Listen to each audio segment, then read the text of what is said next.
Hi everyone, I'm VirtuaLee. Welcome to the channel, and we are with a roommates visual novel Sunday, week 4, continuing Saturday's event, where the crew is going to a Halloween party, as you can tell with this vivacious Isabella. Let us get right into the story, shall we? Together we make our way down to the party site, another house on campus. 10 minutes later, just in time, we're staring at an incredibly well-decorated house. Whoever did the decorating really went all out. The whole place is covered in cobwebs. I can even see some cutouts that look like ghosts in some of the windows. Welcome to you, our most esteemed guests, Savannah. I presume you are the inspectors we sent for, Huh? You may call me Butler. We rang the constables to solve the ghastly murder in our quaintly dormitory. I thought you were they. No? Well, please come in. I look at the other roomies, who all appear to be just as confused as I am. I don't know why he's talking that way, but he enters through the front door and gestures for us to enter as well. I heard it was a theme party. I didn't know it was going to be like this.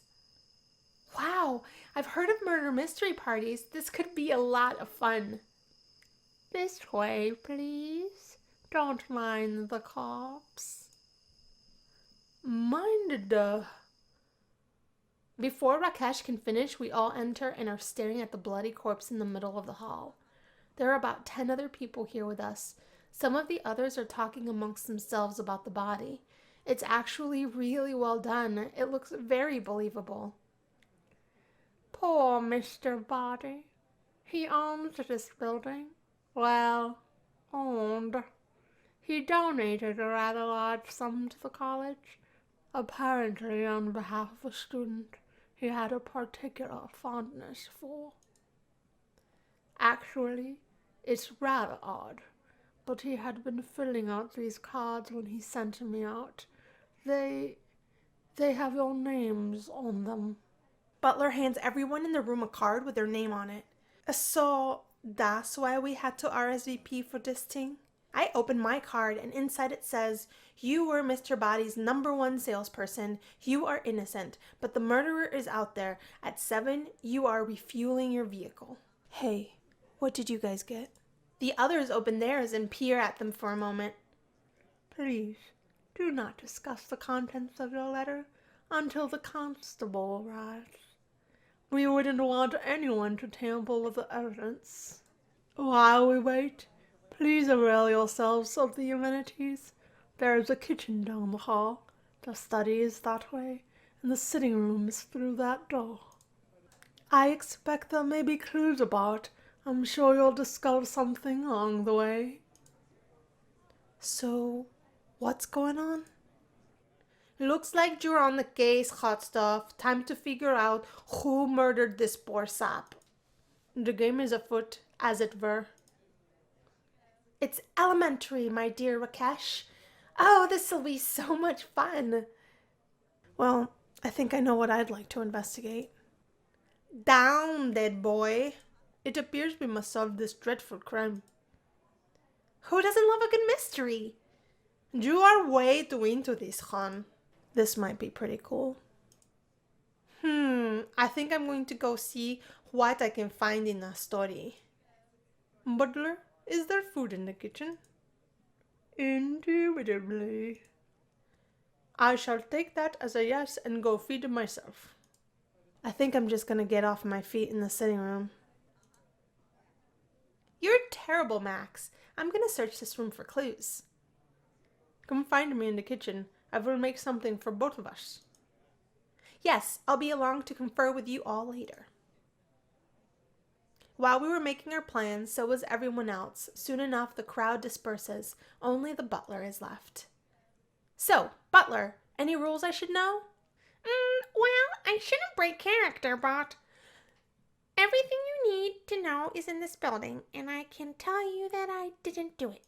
Thanks for letting me know. Okay, I'll be in character too. What exactly happened here, Butler? I'm afraid I don't know much. Feel free to look over the body for clues. I'll answer your questions as you like. Perfect. I'll begin my investigations immediately. No evildoer will escape my trap. The only question now is, where to start? Clearly there are 4 rooms to visit, if I include the main hall here. There are probably clues in each of them, not to mention my friends. I guess I just have to figure out which one to visit first. Let's do the main hall first. Time to investigate the main hall. After all, there's a body here to look into. I look around the room just to get my bearings. There are some stairs going up here, though that seems to be out of bounds for the game. The main entrance is here too. The butler appears to have gone back outside to wait for the police. The body lies before me. Whoever did it up did a great job. It almost looks like a real person who's had the back of their skull caved in. The body is wearing a very nice 3-piece suit that's been treated very roughly. Whoever got to him must have had a fight on their hands. There are holes and tears all over. The man was also clearly quite well-to-do. A gold watch peeks out from under one of his sleeves. I almost don't want to touch the body. The effects are so real. If you need to search for clues here, ma'am, feel free. Thank you, Butler. Well, I guess that's as much of a push as I'm going to get. I take a look at the watch on his wrist. It's definitely seen better times. The strap is nearly broken off and the face is definitely broken. A little blood has gotten onto it, on the strap, and on the knob on the side. The watch hands have stopped moving, stuck pointing at 7. I decide to go through the pockets of his jacket as well. After a few moments of rifling around, my hands grasp something. It appears to be a stop payment order on a check. On the reason line it says, cut off. There doesn't appear to be anything else of note on this body. Well, Butler, I think it's time you told me what you know. Exactly what happened here. Very well. Here is the sordid tale. I was here when the master returned from work at 6 in the evening. He certainly planned on throwing a costume party tonight. All of the invitations to you were sent off ages ago. At 6:55, the master noticed that we were dreadfully short of port for the evening. He immediately sent me to acquire more for the night. Obviously, I don't really know what happened while I was gone. I arrived back at the shops at 7:30. I entered to find the hideous scene you see before you now. I called the police, of course, but then you all began arriving, and well, you know where we got from there. Did you hear any strange noises when you were leaving? Any sign of struggle? If we assume his watch broke at the time of assault, it wasn't long after you left. No, I don't recall hearing anything unusual as I left. I was actually very quiet. And there was nobody here when you got back? No, I checked all the rooms and nobody was about. Are there any other entrances or exits? There is a back entrance, but it was still locked when I checked it. All right, well, thank you, Butler. Of course, ma'am. I think that's all I'm going to get out of this place for now. Well, that was certainly a good place to start. Question is, where next? To the study. This time, the study. I think Isabella came in here. One of the classrooms has been converted for the evening. Looks like there were people relaxing all over. Someone even put a few pipes on the coffee table between some of the chairs. They probably haven't been used, since I'm pretty sure this is a no-smoking building. Isabella's sitting in one of the chairs, idly leafing through a book. I don't know if she's reading it or not, actually. Hey, Isabella. Oh, there you are, hon. Finally came to see what I was up to. I've been looking forward to seeing you. So, have you discovered any clues? I may know some things you don't. The real question is, how are you going to get me to tell them to you? Oh, I have my ways of making you talk, Isabella. It's actually pretty fun playing the investigator. I always loved the femme fatale types in the old crime novellas I'd read. Isabella, for her part, leans far back in her chair, crossing her legs and steepling her fingers as she looks me over. Oh, do tell. I'm all ears. Well, I guess I could interrogate you. Does the little girl want to use a little force to come get what she wants? I do like a woman who knows what she wants. Isabella's teasing me again, but it does work well for a character like hers. I can't buckle now. That's right, Isabella. I do know what I want. I walk over to her chair, putting my hands on the armrests and leaning my face in close to hers. And what I want is for you to tell me what you know. Everything you know. Isabella smiles a sort of languid smile as she looks into my eyes. Well, since you asked, so nice. So what's your story here, Isabella? Well, you know Mr. Body was my boss. We work together, for God's sake. I've been his secretary for 3 years now. Do you have any problems with your boss? Of course not. We got along famously. Everyone knows he was always hanging off of my every word. And was there anything else going on between you two? I'm sorry. What? What do you mean? Well, come on, Isabella. It's the oldest story in the book, right? Beautiful secretary and the older, lecherous boss. So you do think I'm beautiful, eh? That's progress. I try not to blush. She's trying to throw me off of the scent, which is proof that something is going on. I decide to try a different tactic. Of course I do, Isabella. You're damn pretty. How long did it take you to have him wrapped around your little finger? Oh, not long at all. Wait. Fine, yeah, we messed around a little bit. It was nothing serious, just a little harmless fun. Ha! I knew it. And did his wife know about his harmless fun? Well, if it's harmless, she wouldn't really need to know about it, would she? I figured. So where were you around 7? Ugh, don't remind me. That was before we got here, right? You asked why Chad didn't come. Well, just ask the patrons at my cafe. They'll tell you why he didn't come. We had a huge fight when he told me he had to go bear someone out of Yale. He left at 7. I went home to prepare to come here with you. How far away is the cafe from here? I don't know. About 15 minutes. Okay, one more question. Take a look at this for me. I hand a slip of paper to Isabella, watching her reaction carefully. She unfurls the paper, looking it over for a fraction of a second.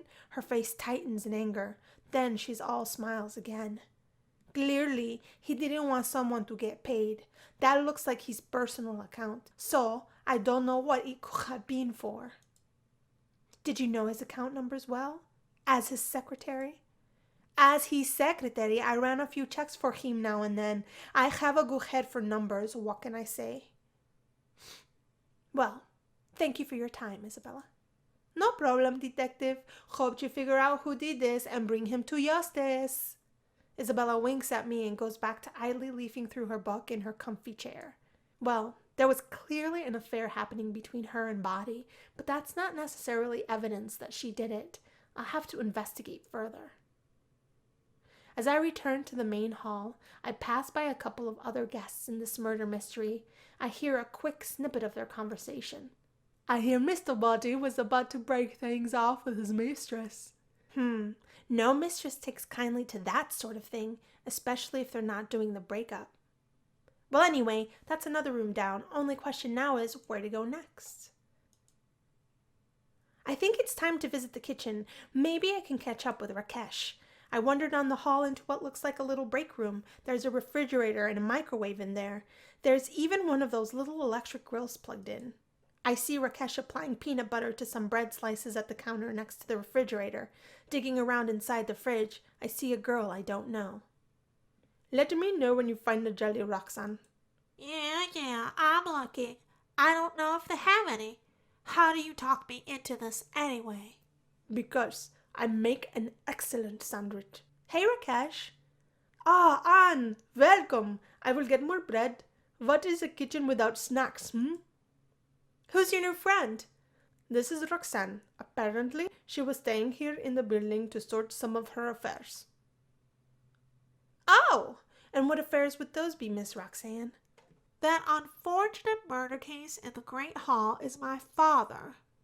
He called me here under some pretense of having something to tell me. It was apparently going to be something about his new lover. Honestly, if he weren't paying my way through college, I wouldn't have listened to anything that old bag had to say. He was quite well to do. And how did you fit into his plans, if you don't mind me asking, miss? Hopefully I didn't fit into them at all. He was a terrible person, a womanizer, a philanderer. You still took his money to attend school, however. Have you seen the interest rates on student loans? Sure, I did what I had to, but I hated that man. I hated him to his bones. I won't deny it. I've got nothing to hide. Roxanne slams a jar of jelly on the counter next to Rakesh and storms out of the room. Rakesh finishes making the sandwiches and hands me one. Well, Rakesh, what's your story? Did you know the man in there? Ah, yes, well, as to my story, I'm not sure if you ever saw me around the office. I was Mr. Buddy's bodyguard. He did not feel I was necessary when he was at his own office.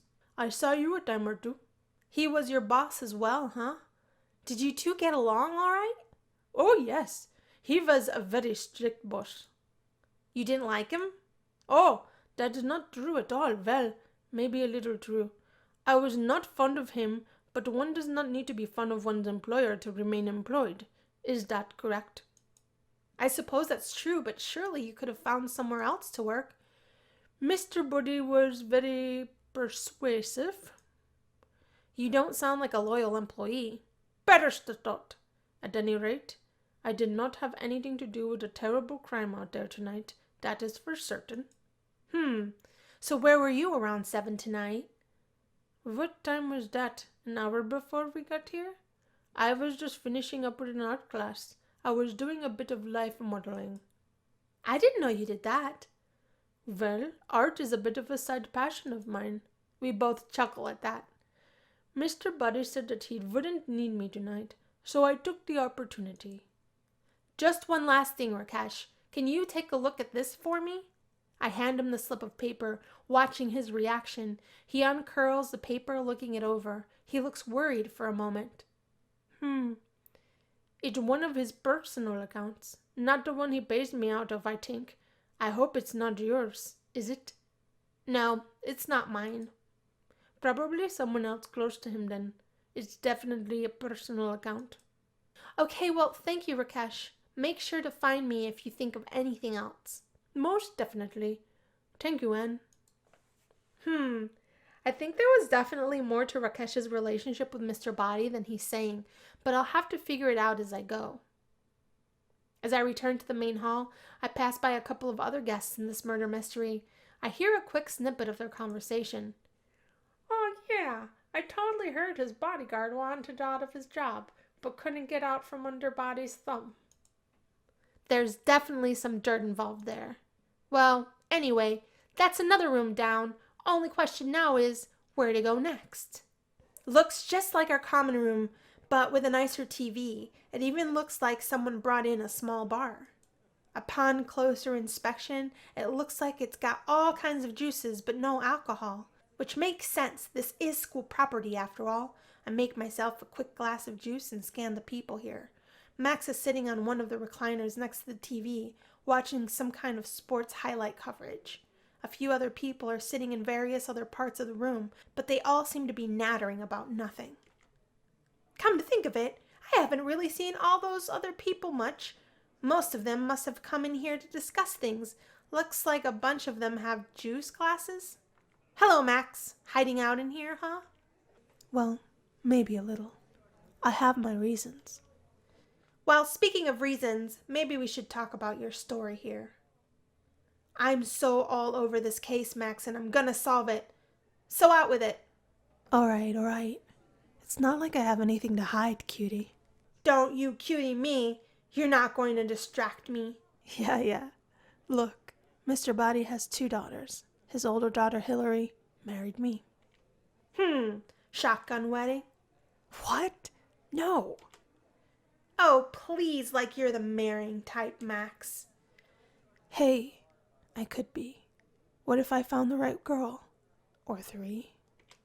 Exactly. Anyway, according to my card, I married her, so shut up. Stay in character, Max. You were doing really well.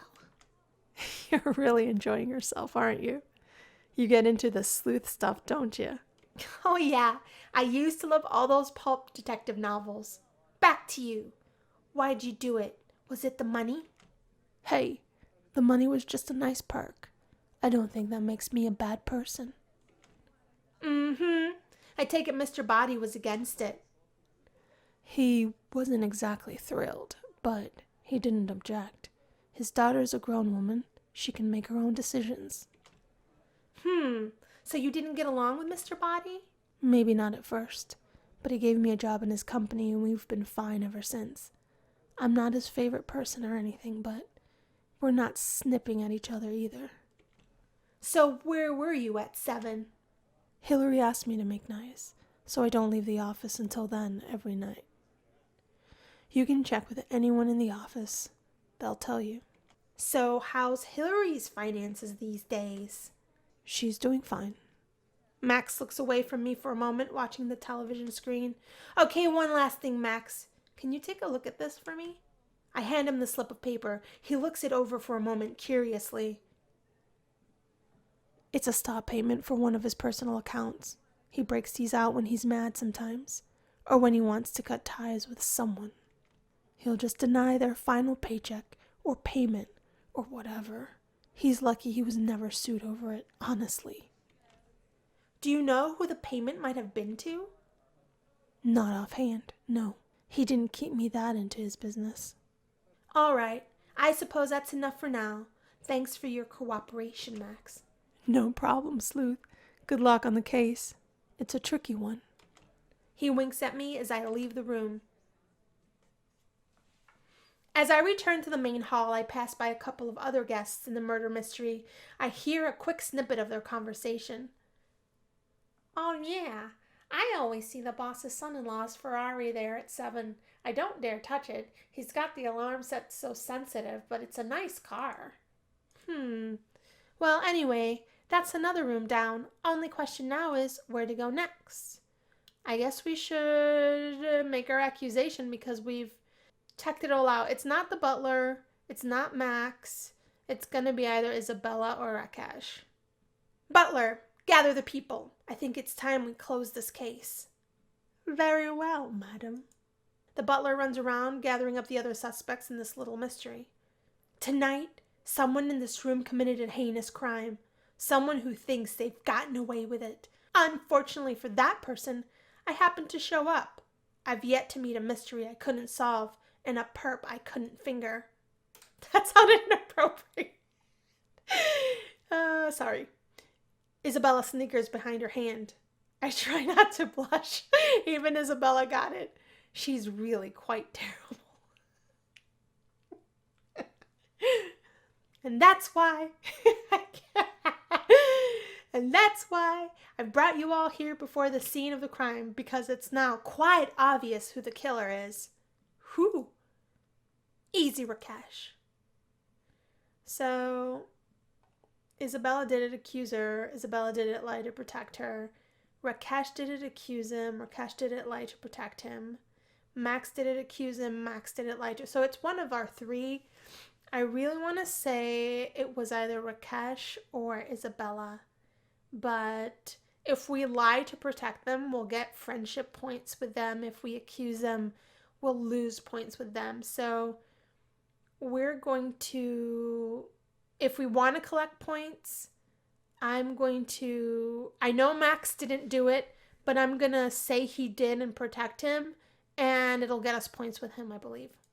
I take a look at Max as the people in the room wait for me. He gives me a smile and a wink. I take a deep breath.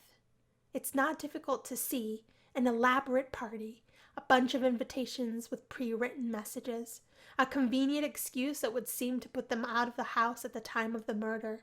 The murder is clearly the biggest liar at this party for liars.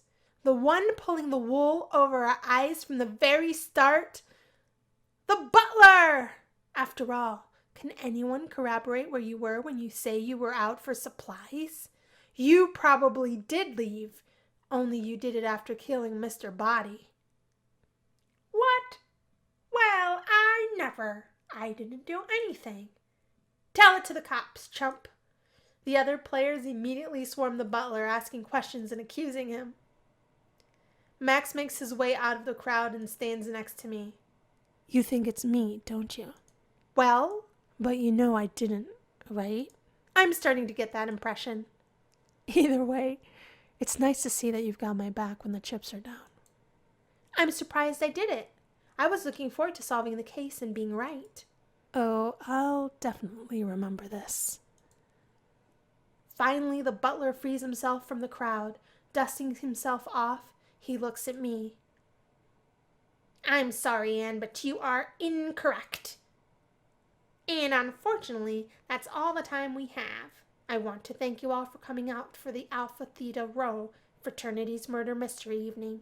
If you would like, please feel free to join us for a party proper at our house. Everyone claps loudly for the butler, who takes a bow. People start heading out the door. The Latin House roomies gather in the lot. I can't believe how much fun that was. Did you see me in there? Definitely. Clearly you need to channel some of that all the time, Anne. Oh, Jad, you were definitely working it. She wasn't the only one. Well, hey, if you got it flaunted, though I can't believe they made me the other woman for some skeezy old businessman.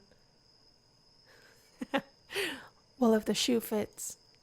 Watch it, jackass! Everyone laughs as Isabella threatens to bite Max, chasing him around the lot. That was a lot of fun, to pretend to be someone else for an evening. I suppose that is what Halloween is all about, yes? I suppose that's very true, Rakesh. Nice work. Well, now that I'm done with pretending to be sexy office worker, I think it's time to pretend to be a drunken vampire who wants to get some research material. Hear, hear. Are you really just going to pretend to be drunk?